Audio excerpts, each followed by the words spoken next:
আসসালামু আলাইকুম রহমতুল্লাহি ওয়া বারাকাতুহু। সবাই কেমন আছেন? আশা করি যে যা জায়গা থেকে খুব ভালো আছেন, সুস্থ আছেন। আলহামদুলিল্লাহ, আমরাও সবাই ভালো আছি। আজকের ব্লগটি বরাবরের মতো সকালের থেকেই শুরু করলাম। সকালবেলায় এই যে ব্রোকলি নিয়ে বসেছি, এগুলো একটু ভাজির মতো করে নেব আমার জন্য আর ওদের বাবার জন্য। আরও সকালবেলা তো হাঁটতে গিয়েছিলাম, 40 মিনিট হাঁটি প্রতিনিয়তই আমি এটা করছি। আর সেই সাথে হচ্ছে খাবারের দিকটাও আমি নজর দিচ্ছি, যার কারণে একটা গুড রেজাল্ট আমি পাই। ঘরের কাজ সহ বাচ্চাদের দেখাশোনার বাইরে আমি কিন্তু এক্সট্রা কাজ কোনো করতে পারি না, আমার একটা মুহূর্ত আমি সময় পাই না। আর ইউটিউবে যে কাজ করছি এটা তো মানে সারাদিনের এই ব্যাপার, সারাদিনে একটু কাজ করছি, একটু দেখছি, অফুরন্ত সময়ে পাওয়া যায়। যারা নাকি ইউটিউবিং করেন তারা জানেন আসলে সময় পাওয়া যায় না, আবার অনেক সময় পাওয়া যায়। তা না হলে এতগুলা ভিডিও আমরা কিভাবে দেখি বলেন। গত রাতে এতটাই ক্লান্ত ছিলাম, না খেয়ে ঘুমিয়ে পড়েছিলাম, তারপর 1:30 বাজে উঠেছিলাম রাতে, এরপরে আর কিছু খাইনি। তো তাই সকালবেলা আজকে খুব ক্ষুধা লাগছে, তো সকালবেলা খেয়ে বাইরে চলে আসলাম এখানে।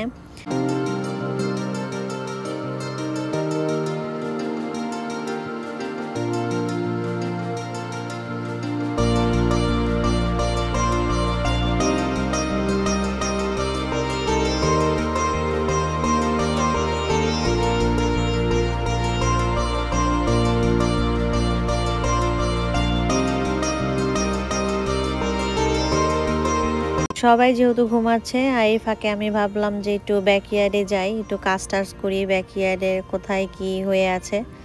তো এসে দেখলাম যে শশাগুলো আসলে কিছুদিন যাবত আবার আসাও হয় না, 2-1 দিন পর পরে কিন্তু শশা নিচ্ছি। তো এখন মনে হয় শেষের দিকে শশা মনে আর হবে না, তাই শশাগুলো এরকমটাই বলের মতো হয়ে আছে। কিছুদিন আমি ব্যস্ততার মধ্যেই ছিলাম, মানে কিচেনের সব কিছু বের করে আবার ক্লিন করে রেখেছি। এরপরে মানে সময় পাইনি, শুধু ব্যাকইয়ার্ডে আসতাম আর হচ্ছে পানি দিয়ে চলে যেতাম, কোথায় কি হচ্ছে তা আসলে মানে খেয়াল করার সময় ছিল না। আর এখানে দেখেন বরবটিগুলো, আমার কেন জানি সবুজ কালারের বরবটি ভালো লাগে, তবে এটা হচ্ছে লাল কালারের বরবটি। তো যাই হোক, কয়েকটা বরবটিও হয়েছে, এগুলো এখন আমি তুলে নিচ্ছি।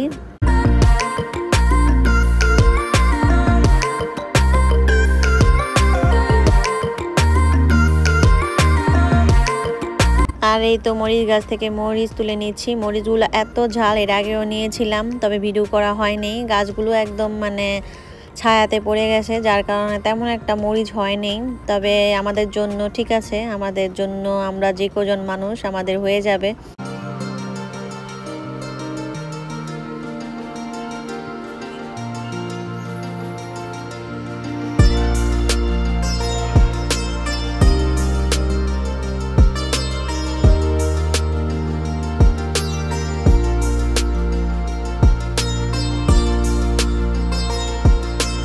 ব্যাকইয়ার্ডে সবজি চাষ এই প্রথম কিন্তু আমার অভিজ্ঞতা হলো।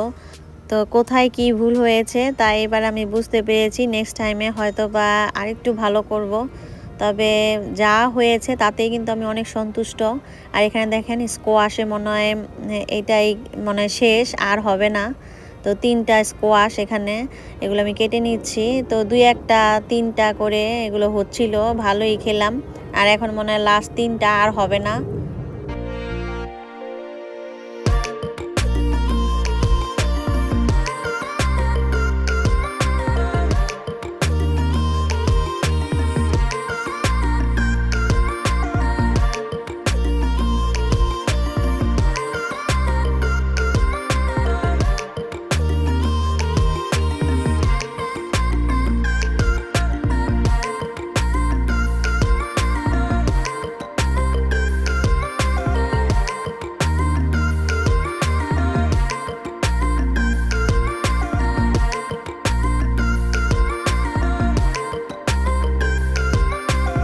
বাসার সামনে যে কুমড়া গাছটা আছে তার থেকে 2টা ফুল তুললাম, আর পেছনে যেই ব্যাকইয়ার্ডে সেখান থেকে 2টা, মোট 4টা কুমড়া ফুল। আর এখানে হচ্ছে লাউ পাতাও কিছু নিয়েছি। এই আজকে হলো আমার সবজি সংরক্ষণ করা।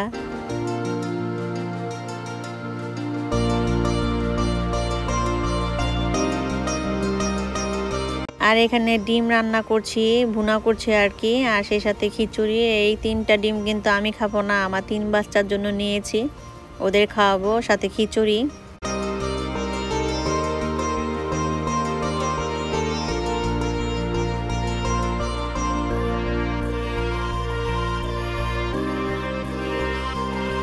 বাচ্চাদের খাওয়ানোর পর চলে আসলাম সুইমিং পুলে। আজকে ভুলেই গিয়েছিলাম, আজকে যে সুইমিং পুলে পার্টি আছে, এখানে অনেক ধরনের খাবার আয়োজন করেছে। সেই সাথে হচ্ছে মানে অনেক মানুষ আসছে। এখানে কিছু ডাক্স আছে, আর এই ডাক্সগুলোর প্রতিটার মধ্যে নাম্বার দেওয়া, এগুলা লটারির মতো করেছে। তবে আমার বাচ্চারা কিন্তু লটারিতে কিছু পায় নাই, মন খারাপ করেছে। বাচ্চারা বাচ্চাদের মতো খাবার নিচ্ছে।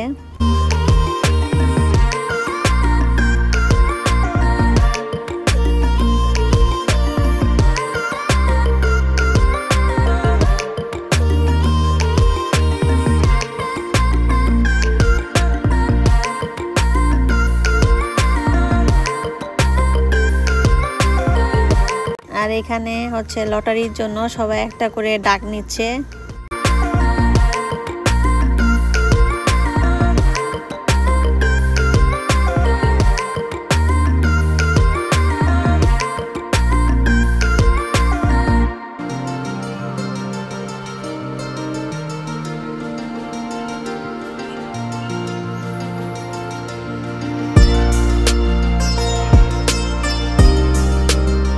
আমি অন্য কোনো কিছুই খাইনি, শুধু এই যে তরমুজটা নিয়েছি।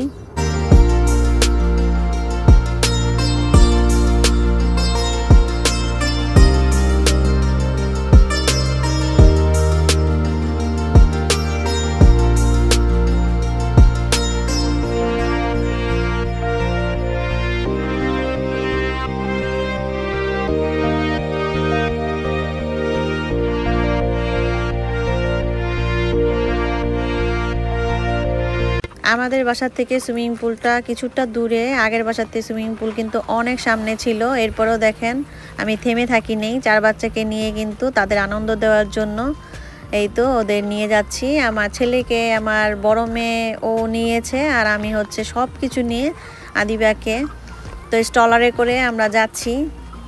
একজন মা কি না পারে বাচ্চাদের আনন্দ দেওয়ার জন্য, সব কিছুই পারে। যদিও আমার জন্য অনেক কষ্টের, কিন্তু এরপরও আমি ট্রাই করি বাচ্চাদের আনন্দ দেওয়ার জন্য।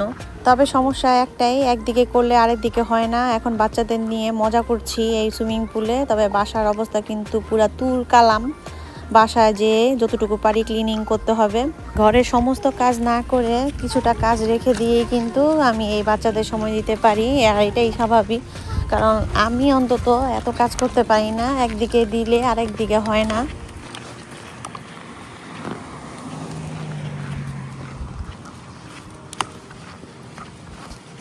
হঠাৎ বাইরের দিকে তাকাতেই দেখি শাড়ি আর পাঞ্জাবি পরা। ভাবলাম যে বাঙালি, কিন্তু তারা বাঙালি না, তারা হচ্ছে নেপালি।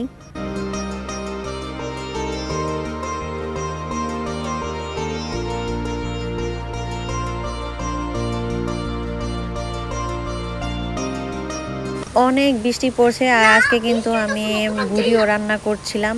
তো এই মুহূর্তে কিন্তু আমি বুড়ি রান্না করছি, আর সেই সাথে বাইরে বৃষ্টি দেখছি।